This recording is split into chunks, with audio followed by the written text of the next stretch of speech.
After a dog trainer in Central Alabama was found guilty of animal cruelty yesterday, one Humane Society director says Alabama residents are starting to expect more when it comes to protecting animals. WVTM 13's Lisa Crane live and local at the Greater Birmingham Humane Society.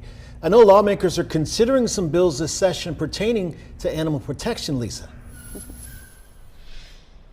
Yeah, that's right. You know, when it comes to laws that protect pets like Carbon here, Alabama and many southern states have historically been not as aggressive as most northern states, many of which have mandatory spay and neuter laws. But after watching that animal cruelty guilty verdict in Alabama yesterday, the director here feels like change may be on the horizon. Cupid Seymour has been training dogs for 25 years. Thursday, he was found guilty of animal cruelty and sentenced to 6 months in jail.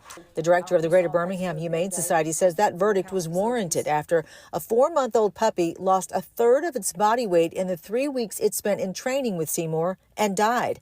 But she believes more should be done to protect animals. I think that starts to beg the question whether or not there needs to maybe be some self-regulation in that industry or outside regulation so that the public understands what constitutes a truly educated trainer that knows what they're doing. Alabama lawmakers are considering 2 bills this session that would strengthen animal protection laws. House Bill 149 would make chaining an animal illegal and would clarify what constitutes tethering and adequate food and shelter. House Bill 249 makes it a crime to abandon an animal without access to food and water. She feels more confident than ever they'll pass in a state that historically has been resistant to such laws. I just felt like there's a shift occurring. People that are starting to realize the code exists and what the code says and what it means. More importantly, the public's expectation that we're going to follow the law and that and if we don't have that law, then we'll pass one.